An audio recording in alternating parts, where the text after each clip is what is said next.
Rencana Depok sewa pembakaran karena sampah di TPA Cipayung berlebihan. Persoalan sampah di Kota Depok, Jawa Barat atau Jabar belum terselesaikan. Pangkal masalahnya tempat pembuangan akhir atau TPA sampah di Cipayung sudah over kapasitas. Wali Kota Depok Muhammad Idris buka suara soal sampah di TPA Cipayung yang sudah berlebihan. Penuhnya sampah di TPA Cipayung sampai longsor dan menutup akses truk pengangkut sampah. Akibatnya antrean truk untuk membongkar muatan sampah ke TPA Cipayung tak terhindarkan. Video truk antre hendak membongkar muatan sampah di TPA Cipayung sempat viral di media sosial.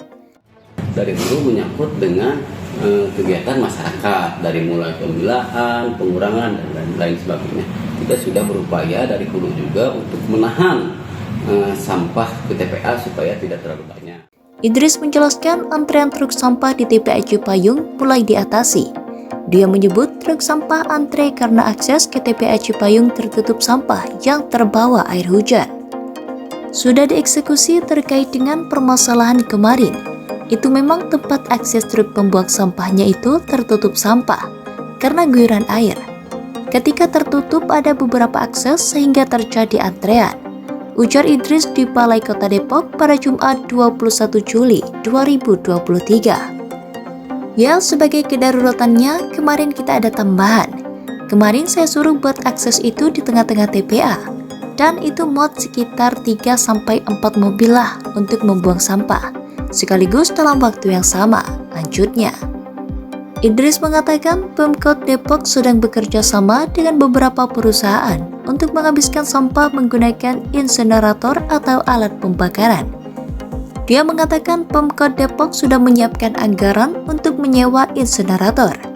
Jadi semuanya akan kita tempuh. Kalau sumbangan bantuan dari pemerintah pusat itu kan baru bisa diimplementasikan tahun 2025. Karena tahun depan baru dibangun, kalau insenerator tinggal beli alatnya, ada duitnya, ujarnya. Idris mengatakan pihaknya juga membuka opsi menyewa insenerator dari perusahaan. Pemkot Depok akan membayar Rp300-500 per kilogram sampah dalam sistem sewa tersebut. Misal per kilo Rp500 atau Rp300, nanti tinggal dikalikan. Kapasitas insenerator ini 20-30 ton per hari. Nah, ini berarti memang harus ditempatkan di TPS tingkat kecamatan, ujarnya. Namun dia berharap masyarakat bersedia insenerator tersebut ditempatkan di wilayahnya. Semua sistemnya adalah kumpul, angkut, buang jadi satu. Ya, jadi semua sampahnya dikumpul semua, diangkutnya bersama, dibuangnya juga jadi satu, numpuk di TPA Rawakucing sekarang. Ya. Tentu kalau ini dibiarkan tidak cukup. Nah. Buang sampah karena pembuangannya dekat ya di sini aja. Oke, untuk mengelola Ibu ada cara khusus nggak? Bisa Ibu pilih-pilih atau langsung satu jadi ya, satu? Kalau buat sampahnya sih enggak, tapi kalau buat sampah-sampah kayak botol aqua itu saya pilih, saya jual gitu. Langsung dibuang, Bu. Dibuang apa biasa buang sampah rumah tangga kemana Pak? Ke tempat pembuangan sampah, TPA. Setiap hari? Setiap hari. Cuma permasalahannya ini harus sosialisasi. Kesadaran masyarakat untuk mau tempat kecamatannya dibuat mesin insenerator pengelolaan sampah, lanjutnya. Idris mengatakan insenerator juga akan ditempatkan di TPA Cipayung untuk meminimalkan bau dari sampah busuk. Pihaknya tengah menghitung dana untuk keperluan tersebut. Tapi daripada bau TPS yang ada di sana, misal Cimanggis, Sukmajaya, penduduk yang besar mendingan kami taruh di sana mesin. Langsung sampah masuk ke mesin, langsung habis sampai limbah cair sampai lindinya. Ini yang akan kami lakukan.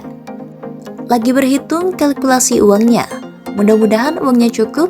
Kalau nggak cukup dengan APBD, ya kami akan cari dari CSR beberapa perusahaan, ujarnya. Idris menargetkan penyewaan insenerator dapat dilakukan tahun ini. Menurutnya menyewa insenerator lebih efektif dibandingkan membeli mesin tersebut. Paling tidak minimal 2 insenerator. Kalau beli resikonya nanti harus ada ongkos perawatan, merekrut operatornya. Banyak hal yang harus kami lakukan, ujarnya. Tapi kalau sewa, si penyewa yang bertanggung jawab merawat mesin ini. Operatornya sudah ada. Kami bayar sampah beberapa ton per hari ini. Itu kan lebih realistis. Kami lihat nanti penawaran harga. Lanjutnya. Pemerintah pusat mengucurkan 70 miliar untuk membangun tempat pengolahan sampah terpadu melalui program Improvement of Solid Waste Management to support regional and metropolitan cities. Rencananya pembangunan dilaksanakan pada Oktober mendatang.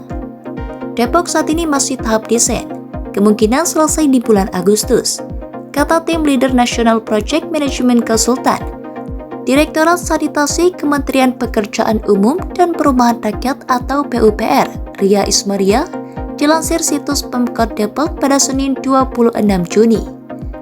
Kemudian akan dilanjutkan ke proses lelang pada bulan September.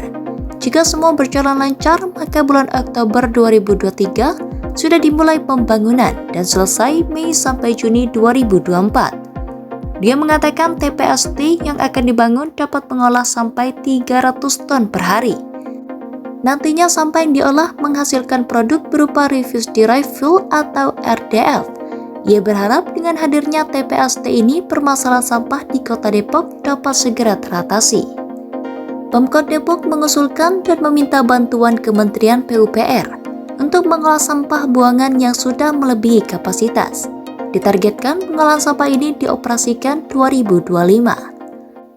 Dari peningkatan volume sampah itu bisa dilihat dengan seiring dengan peningkatan jumlah penduduk, di mana Kota Depok itu sudah mengalami penambahan penduduk saat ini sudah mencapai 2,2 juta ya kalau nggak salah ya gitu. Kemudian kemarin juga ada kendala sedikit, ada kendala alat beratnya kemarin ada yang rusak. Nah, untuk memperbaiki itu butuh waktu juga. Jadi kemarin sudah agak sedikit terhambat dan sekarang alhamdulillah sudah lancar kembali. Alhamdulillah Pemkot Depok mendapatkan bantuan melalui program ISWMP. Insya Allah akan dibangun tahun 2024 dan rencananya tahun 2025 sudah beroperasi, kata Ardan.